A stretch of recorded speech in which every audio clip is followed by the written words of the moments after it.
हांडी में पक रहे साग के बुलबुलों की आवाज़ जब गोश्त की लजीजियत में शुमार होती है तो जो खुशबू इनायत होती है वो इतनी लाजवाब होती है जिसका सौंधापन आपकी भूख में इजाफा तो करता ही है, साथ ही साथ आपको इस साग गोश्त का कायल ही बना देता है।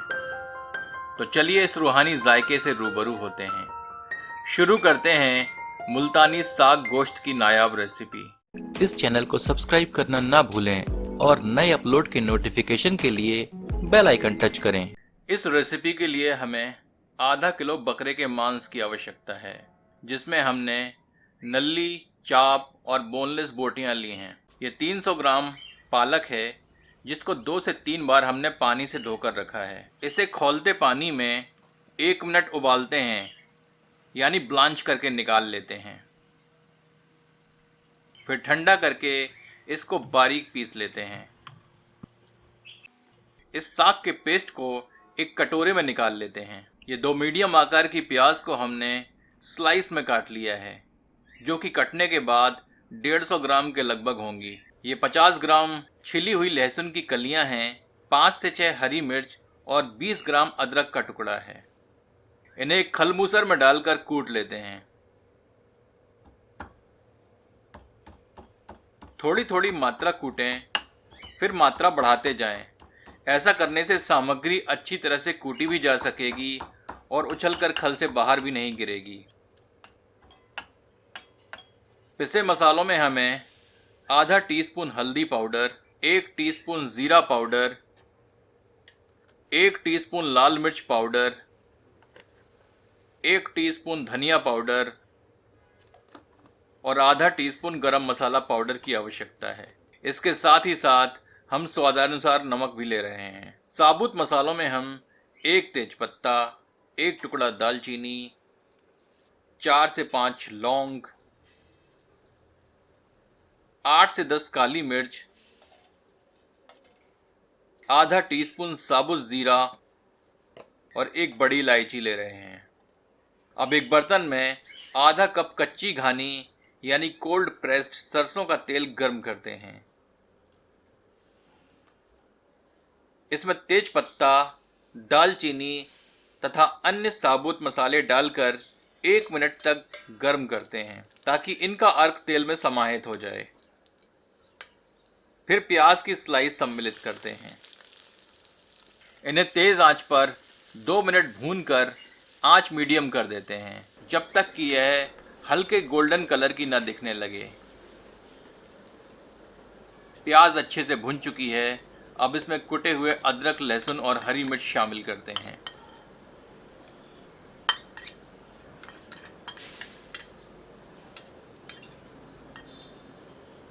मिलाकर 2 से 3 मिनट मीडियम आंच पर भूनते हैं।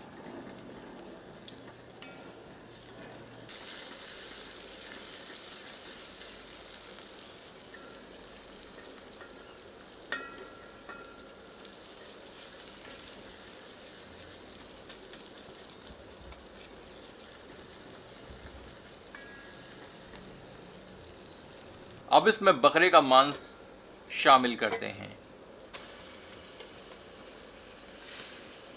इसे प्याज तथा अन्य सामग्रियों के साथ मिलाकर 2 मिनट मीडियम आंच पर भूनते हैं।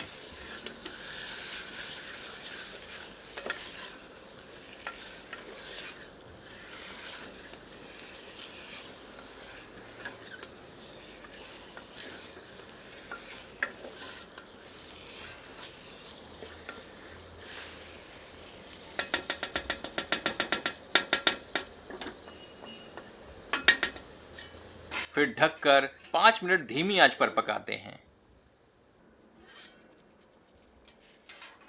5 मिनट बाद एक बार अच्छे से स्टर करके पिसे मसाले सम्मिलित करते हैं।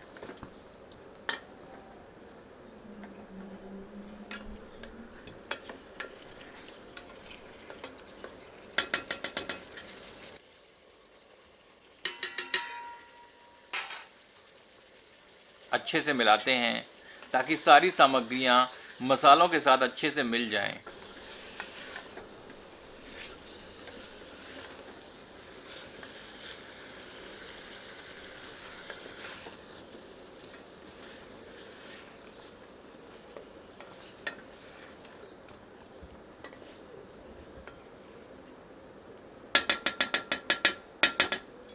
फिर ढककर 10 मिनट धीमी आंच पर पकाते हैं, पर बीच बीच में कड़छी चलाते रहते हैं ताकि मसाला जले नहीं और तली पर भी लगे नहीं।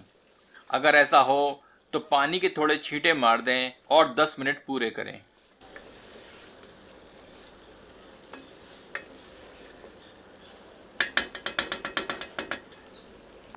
मसाला भुन चुका है। अब इसमें पिसी हुई पालक शामिल करते हैं। कटोरे में थोड़ा पानी ऐड करके हिलाकर पलटते हैं ताकि इसकी सतहों पर लगी पालक बर्बाद ना हो। अच्छे से मिलाते हैं और तेज़ आंच पर 2 से 3 मिनट भूनते हैं ताकि पालक में उबाल आ जाए।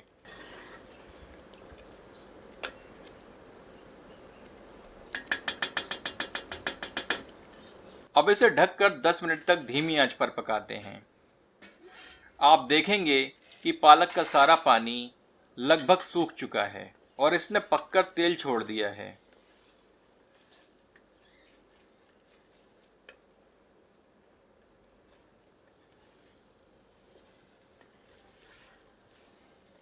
तो इसका मतलब है कि यह समय है इसमें थोड़ा पानी शामिल करने का, ताकि इसमें ग्रेवी की कमी पूरी हो जाए। इसमें 2 से 3 कप पानी सम्मिलित करते हैं। यह आप अपनी पसंद की ग्रेवी के अनुसार कम या ज़्यादा ऐड कर सकते हैं, पर याद रखें कि इसकी ग्रेवी थोड़ी गाढ़ी ही होती है।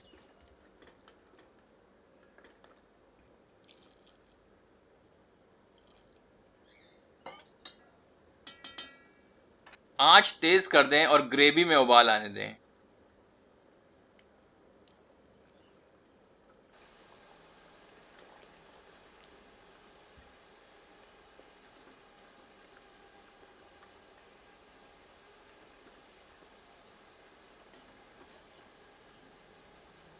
फिर ढककर 30 से 40 मिनट धीमी आंच पर पकाते हैं, जब तक कि मांस पककर नरम नहीं हो जाता। 40 मिनट हो चुके हैं और हमारा मुल्तानी साग गोश्त पक चुका है।